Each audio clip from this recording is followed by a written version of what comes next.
All right. Thanks for coming hanging out with me, Martin Lopez, Curiosity Theories Hangout.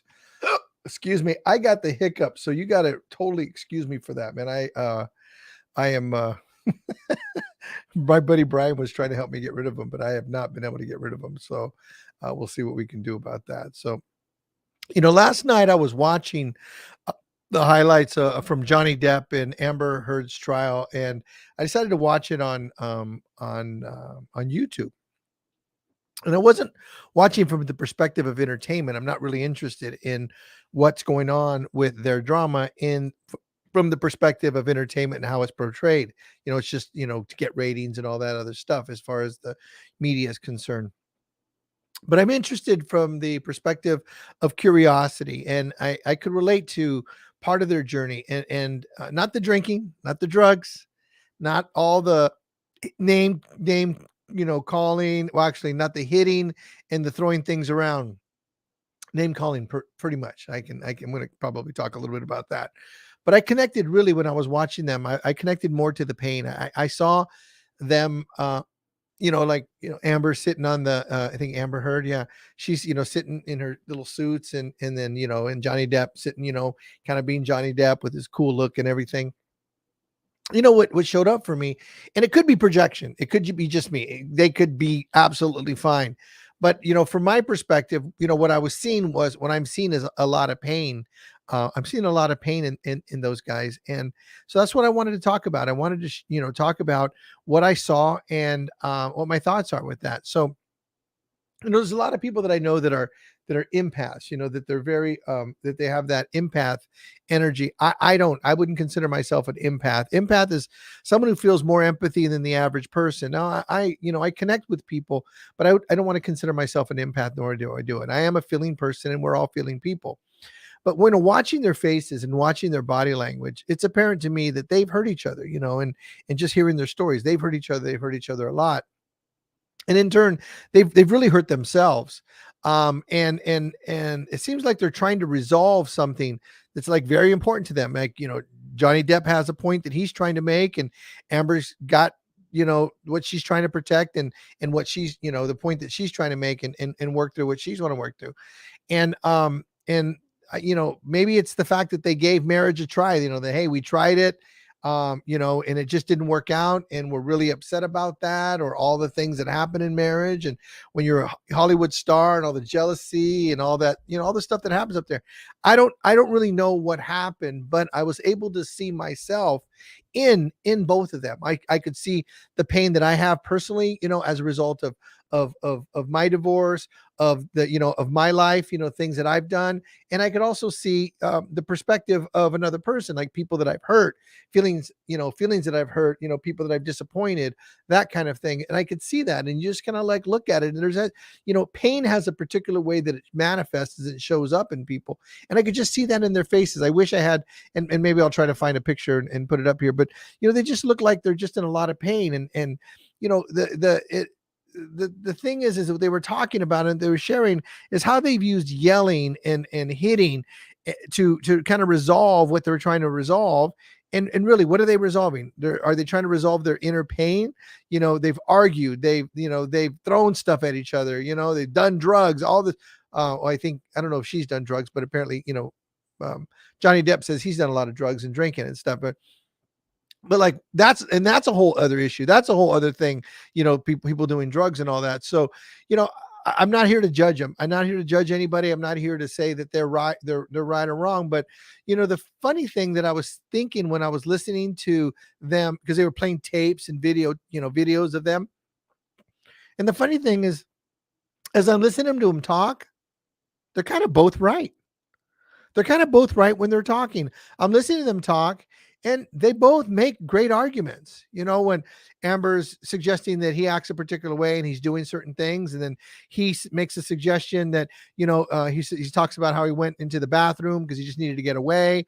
Like, that's what he needed to do, and he needed to get away from the insanity, and all those different things. And there's just really a lack of respect to each other. I mean, that's fundamentally, what I see is we talk about in the curiosity theory, trust, safety, and respect are, the foundations of any relationship, whether it's business or personal. And really it's just a foundation of no respect in that relationship, and no curiosity. It's just everybody knows who's right and everybody knows who's wrong, so it's like all the finger pointing, like you're doing all this wrong and I'm doing all my stuff right. No, you're doing it all wrong and I'm doing all my stuff right. And as I'm watching them make their points about each other, I think it's funny because they fail to see the brilliance in their own wisdom, in their own way of communicating, in their own arguments, if you will. Like Amber will say something, and I'm trying to remember exactly what she said. I didn't write it down, but she'd make some suggestions to him about his drinking. Yeah. She'd make some suggestions about his drug use. She'd bring that up. Yeah. Drinking and drugs doesn't really work well in a marriage, right? And then he would talk about her, like, yelling. You yell and you scream, and that's how you communicate. Yeah, those are great arguments. I mean, there's like some wisdom in that, So, but the thing is that what you notice is that the pain that they're experiencing, it's real for both of them. The problem is that they have a strategy of communicating that's completely flawed. Their strategy, their way of communicating is flawed. What they want is pretty crystal clear.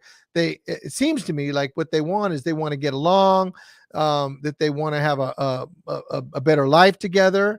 Maybe that's not true. But I'm going to ask you guys out there, if you're listening, is like, where in life are you that same way, that you want something and you're not able to get it? And so your strategy is to yell, or your strategy is to raise your voice, or your strategy is to get upset. Your strategy is to make the other person wrong. I know that I did that in my life. I did that, countless times, it just was really, really interesting. And, like I said, they both made really great points on the videos. I saw them address the problems. They were talking about the problems, where most of the time I see people argue or I see people upset. They're actually pretty dead on about what they're upset about and how it upsets them. I just find that for me personally, what I find and what I write about in my book, The Curiosity Theory, is just our strategy for communicating. We haven't been taught a powerful strategy to communicate so that we can be effective. What are your thoughts about that? What are your thoughts? Do you think that have you been taught powerful communication skills? Have you been taught powerful strategies to communicate? I find most people haven't. I'm not really seeing the comments going through, so I'm going to look on my phone to see if there's comments over here. Let me see. Okay. So yeah, so that's the thing I'm looking at. That's the thing that kind of really I felt and I connected with. I connected with the pain that they're both experiencing, simply because I could see my own pain and my own frustration, and how what's his name? I forget the guy's name. Oh my God, it's so funny. Johnny Depp. How Johnny Depp was. And I think in my marriage and in my relationships, I'm more like a Johnny Depp, where it's like, I just need to get away. I don't want to argue. I want to get away. But now I'm pushed, and now the fight is on. That's kind of like my style, And I've had partners that they like to talk and they like to argue, they like to raise their voice, and that would be their strategy, So, it's like the strategies that I saw them using is like accusing the other person. Like, all right, so I'm accusing you of something, or I'm blaming the other person, or I'm judging the other person. Complaining, judging, blaming, all that stuff, that just doesn't work. It doesn't work in relationships. But, when we're in the middle of a fight, when we're in the middle of an upset, like, how do we change it? How do we go from being in an upset, heated, really, really upset, trying to get your point across. Nobody's listening. I'm not being heard, not being taken seriously. I don't feel safe. I don't feel respected. How do we switch up like that in relationships? I had to find out the hard way. For me, I learned the hard way because I was in a marriage, and every day we tried to make it work. Not only me, I tried every day, and I know Yvette tried every day. And we were both crystal clear about what the other person needed to do to change, right? I knew what she could do. She knew what I could do. If you did this, my life's going to be better. Oh, Martine, if you do this, my life's going to be better. We work on ourselves. we'd work on ourselves, we'd read books, we do different things, but kind of like, I'm fixing myself, hoping that somehow like my change is going to change the other person as well. So was it really authentic? Was I being authentic in my marriage, saying that, okay, I'm going to improve myself, but I'm improving myself in hopes that you improve? That's not really, I don't really consider that, now that I'm looking back, really authentic and loving. It's like, that's kind of manipulative. So what happened with me, let me see real quick. Okay. Communication gets complicated. This is what Donna says. So communication gets complicated in relation to our personal traumas. Absolutely. Absolutely. Because we're bringing back okay, there, I can see it right here on the screen here now. Thank you, Donna. So, and I'm learning a lot about currently dealing with your situation. Yeah, I know we've talked, you have a crisis that's going on. Yeah. And it's true, that our communication gets complicated because of our history. Our communication gets complicated because we have past pains and past stuff that hasn't been dealt with. But the problem is when we're in a situation, we don't have time to do therapy, but yet we're kind of, in a sense, doing therapy on each other. Well, if you didn't do this, giving orders and telling people how to do what we want them to do, that's not effective, but that's what we do. And in the curiosity theory and men's breakthrough, what we do is we teach a skill that we call curiously investigating. Curiously investigating and honestly expressing. So curiously investigating is safely and respectfully exploring what's going on with the other people that we interact with. So how do we find out what's going on with the other person versus resent people versus argue, coming up these strategies that just don't work? Because historically, arguing and blaming and complaining, that doesn't work, right? It really never works. It never seems to make things better.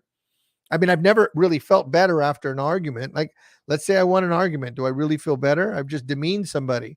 Or I've lost an argument. I certainly don't like that one either. That's for sure, So, when I look at Johnny Depp and I look at Amber Heard, like I said, I think that their strategy for accusing each other and blaming each other was simply flawed because their emotions are strong and they took over. That's what happens. We have strong emotions, and when our emotions are really, really strong and they're at a high level, they take over, and we weaponize our thoughts. Why? Because that's where we're put together. We've been put together as human beings this particular way to survive. And we will do anything to survive. We'll do anything to make sure that we don't get hurt. And what else? And survival is a good thing. It's good to survive. We need to survive.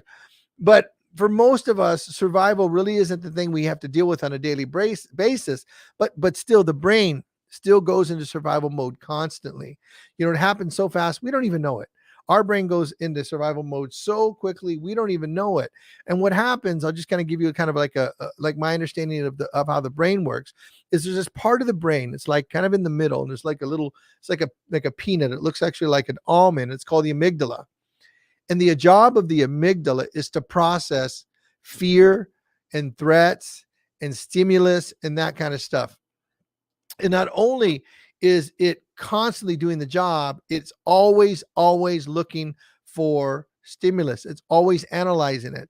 And what happens is that when the brain sees like everything's safe, then it triggers up and everything's fine. But when it sees a problem, it goes into fight or flight, triggers down, and now we're in fight or flight. And you know what happens in fight or flight? You're either going to fight your way out of the argument, or you're going to run away, or you're just going to stand there and just be passive aggressive and hope something changes, right? And I believe this is what's happened to me in my life. And I also believe that this is what's being played out in Johnny and Amber's situation. Now we're on a first name basis, right? So on Johnny Depp and Amber Heard, the problem is there's no disruption in the conversations they're having. They're just yelling, which happens in conversation, but there's no disruption. And nobody's stepping in. Why? Because nobody really cares. Most people, if you look online, it's all for entertainment. They're selling commercials. They're doing all this stuff. They're selling commercials, again, airtime, all this good stuff that's makes good for Facebook and YouTube and the networks and all those people that want to keep their job. but there's no true care for people. You have two people, one maybe a drug addict, maybe an alcoholic, another one, I don't know, she's whatever she is, but you have two people that are struggling, trying to get their needs met. And they have needs, and nobody's addressing their needs. It just seems like the attorneys are just like, all right, you're mad. All right, let's go fight. Let's go fight now. And not really dealing with the human being. When I think personally, I think what human beings are really always looking for is connection, for love, for kindness. And the list goes on. There's a lot of other things that we look for as human beings.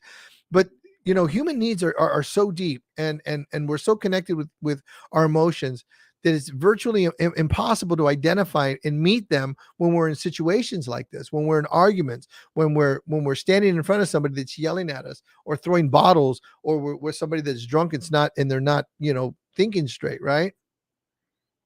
And what happens is if you have emotions and you're collapsing your emotions with your stories, like, you did this and you did that, and I'm making a big story about it. You're just like your mother, you're an alcoholic, whatever. When you start to collapse emotions with that, it confuses the drama. It builds the drama, but it confuses the drama, because now you're throwing multiple stuff out there. And again, what is it? The brain is designed to survive. It's designed for survival at any cost. And survival is, like I said, it's fundamentally a personal thing. And so what happens is then you go back into survival mode, and it just escalates. It's just like a vicious cycle. So I believe that's what's happening. And I think the value of excuse me, looking at Johnny and Amber and see what they're doing, is how can we use them as an example? Maybe they're an exaggerated version of you and I, because, I don't drink like that, I don't yell like that. But there's an exact, but I have accused other people in my life, with, I'm sure you probably have, of things that aren't very nice to accuse them. You're like your mother, or you're like your father, things like that, right? So how can we disrupt? How can we use that power that we have in curiosity? That This is what I'm talking about, this thing that I learned, and thing I talk about in my book, The Curiosity Theory, Transforming the Way You Communicate. Shameless book plug, right? And available on Amazon. And but how do we use the power of curiosity to help us get out of this situation? Well, let's talk a little bit about it. So what I learned about curiosity is that when you're curious, it sends a signal to the other person that it's safe, that you respect them. So, because think about this. So if I'm asking you a question, what am I telling you? I'm telling you that you're important. I'm telling you that you have information that I need, and I'm trusting you to give me that information. I'm saying, hey, ball's in your court. So just by the virtue of being curious, it de-escalates immediately. And then simply what there's to do is just to stay curious, stay connected to curiosity. And then that's where all the power is. And then what happens is you'll start to see that conversations will change direction, interactions will change, they'll start to get better. You'll pivot, from the stuck into the positive, and you'll start to do this more often than not. And once you start to use curiosity more and more, you're going to pivot more and more. You're going to find yourself in places that you want to be more and more. So it's a simple skill. And the funny thing is that you're already actually using it. You already use it. But the thing is that it happens so fast that most people miss it. So for instance, okay, let me give you an example. If the amygdala is always looking for something, the amygdala is curious. So curiosity is always happening inside of you, right? So but we miss it. So as we're trying to figure out things, what's my argument? I'm being curious to some degree. If I can stop in the moment, if you can stop in the moment, take a breath. And when you take a breath, it disengages the amygdala, it disengages the reptilian brain. You take a breath, and then you take a breath, you disengage, you find a neutral place, and then you move back into the conversation. But now you're relaxed. Now you've engaged your neocortex, you've disengaged your reptilian brain, and now you're able to have a conversation. Now you're able to do that.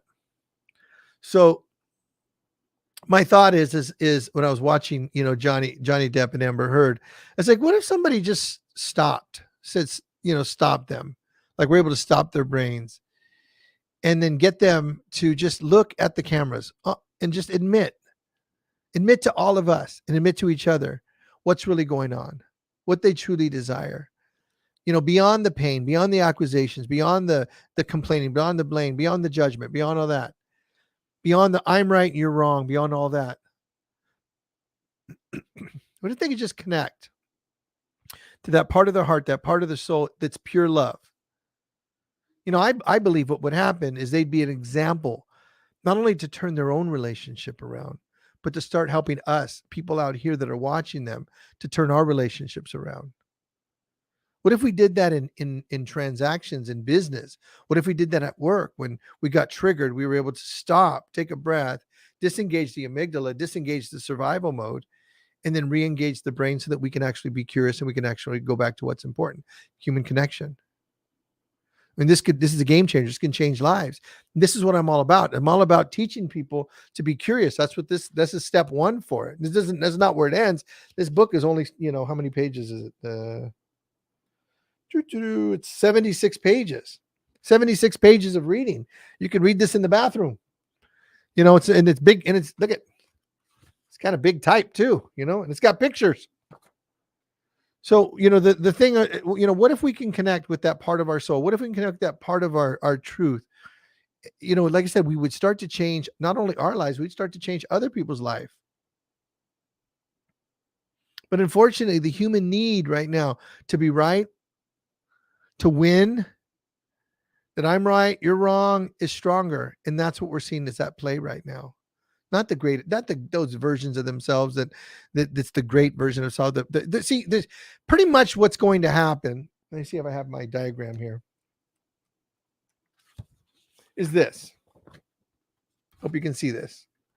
So we say in the curiosity theory, you get triggered, you react, and then later on you regret it. So I think both of these people are both triggered and they're reacting.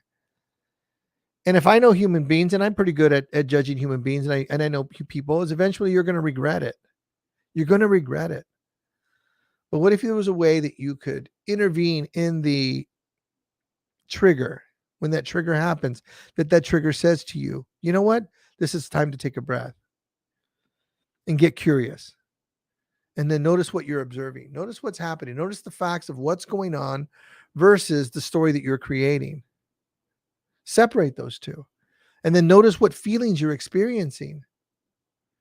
And then notice what needs are connected to those feelings. And then from that point on, move forward. Decide, make a decision from that point. Maybe you want to yell. I don't know. Maybe you want to throw a bottle. I don't know. But I know then you at that moment are going to have more control of your emotions and more control of your actions. So if I had an opportunity to talk to Johnny Depp and Amber Heard, I would offer him this, which is in the back of the book, which is something called my STAR process for results. That's what this is. It's called the STAR process for results.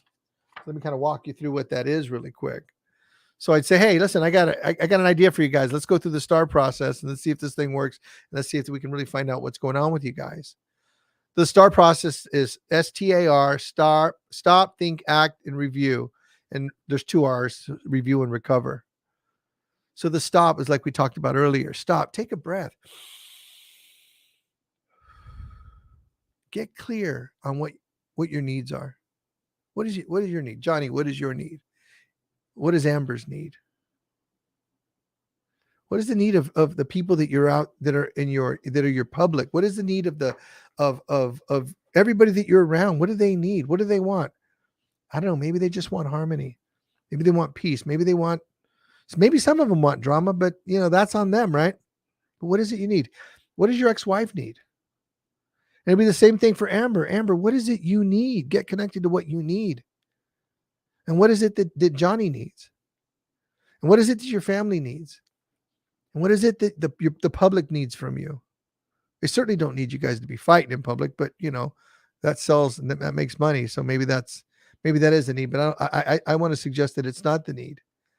And the second part of stop is you get clear on the feelings that are connected to those needs. What feelings do you have that are connected to those needs? I have a need to be, let me look at my needs list really quick. Let me look at my needs list on my book. Oh, it's right here. Actually, I have it here. So let me look at my needs list. Maybe I have a need for, I'm just throwing some needs out on this needs list in the back of the book.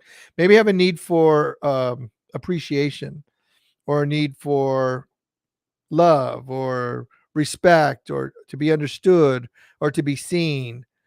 Um, maybe those are my needs. Those are love and belonging needs, right? Contribution. And what's the feeling that's connected with that? Well, the need that I'm having, because I have a need for affection, it's not being met, is I'm confused, I'm worried, I'm annoyed, I'm aggravated. You get really clear on those needs and you get really clear on those feelings, you're really going to start tapping into the soul and the heart of what really ticks, what makes somebody tick, what's in the DNA of another human being. This is what men's breakthrough is all about. This is what curiosity theory is about. It's about getting to what's core, what's really, really important for us. The second step is the T, which is think. Once you're clear on your needs, once you're clear on your feelings, once you're clear on the goals of everybody, it's time to brainstorm. Think, brainstorm strategies, to get those needs met. But you want to stay curious, because you want to come up with more than a few strategies. You don't want to have just one strategy. Because you want to avoid, like, oh, that's a good one, because a lot of people will come up with one good idea and then they stop. Stay curious. Maybe there's 2 or 3 things. Maybe it's going to take you 2 or 3 minutes to come up with a strategy. But when you said one, you can move on to the next one, and move on to the next one. You have options, right? And how can you use your best skills, Maybe Amber's really good at something, and maybe Johnny's really good at something. Well, let's use Johnny for what he's really good at. And let's use Amber for what she's really good at. The yin and the yang. This is what attracts people. This is what makes people whole, that we're not the same. Use the different skills and the different competencies. And then the A stands for act. So, get in powerful, committed action, so that you can meet those needs. You can, how do you say, so you can meet those needs, along with agreements that you can make, that you made because of your brainstorming, right? And then they can be accountable needs. They can be manageable needs. I use something called WWWH. Who does what, by when, and how do we follow up? So who? Well, it'd be like, say, I'm just going to make this up right now. Let's say Amber says, Johnny, go to AA. And she says, okay, well, who? Johnny. What goes to AA? By when? By next Friday. And how? And H, how do we follow up? Once you go, please give me a call. Let me know you did that. Amber, go to anger management. Okay. Who? Amber. What? Go to anger management. By when? By next Friday. How do we follow up? You give me a call. Let me know you took a class. Let me know what you learned. See, it works. And this is accountability. This is a strategy for making things work here. And then you review and recover. Reviewing is really, really important, because you want to take time and to review what you accomplished, what you've done. Are you moving along the road that you want to move? And if you need to make any changes to the stuff that you want to do, that's when you do it. You can take time, you can spend time to make those changes. And then what's more important than anything, take time to recover, spend time in recovery, because you want to anchor in your wins. You want to anchor in those things you do good. If you go to AA, or you go to a therapy session, and you win, you want to anchor in those wins. Why?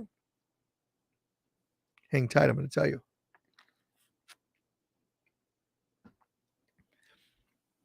Because you have to retrain the brain. You see, this brain wasn't trained for happiness. It wasn't trained for joy. It was trained for survival. So it's always going to look for the negative. It's always going to look for the negative. You have to retrain your brain so that your brain looks for the positive. So when you're in recovery mode, what you want to do is focus on the positive, anchor in the positive. I went to AA. I went to went to a therapist. I went for a walk. I exercised. I didn't drink today. Whatever those wins are, little or big, you anchor those wins in, because then what happens is your brain then starts creating serotonin, epinephrine, oxytocin, all those things, all those chemicals that it likes to create. And then what's going to happen is next time you have an option to not drink, or not yell, or not cuss, not do any of those things, not throw a plate at somebody or a bottle at somebody. Your part of your brain's going, hey, you know what? It feels good not to do those kinds of things. So, all right, let's not do that. And then we didn't do it again. So we're going to anchor that one in again. And then like, let's talk. And then we talk.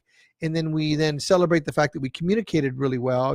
That's what I'm talking about. So the recovery process, which is in the last part of the STAR process, is really, really important. Like I said, it teaches your brain to seek out the outcomes that you want. And then it helps you build habits of curiosity and results. So the curiosity theory is the first part of this process, what we're talking about. So please reach out to me if you want a signed copy. I have 50 of these. I have 50 of these copies. Reach out to me. I'd be happy to sign one and send it out to you. There's a cost. It's just $20, and I think it's like $2. It's like $2 or $3 shipping, so like $23. And so you can Venmo me. You can do however you do that, or you can go to Amazon and purchase it. It's $20 on Amazon as well. The book is called The Curiosity Theory, Transforming the Way You Communicate. I want to thank you for listening. Thank you, Hank, for hanging out.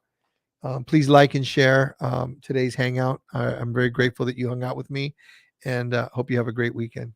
Cheers.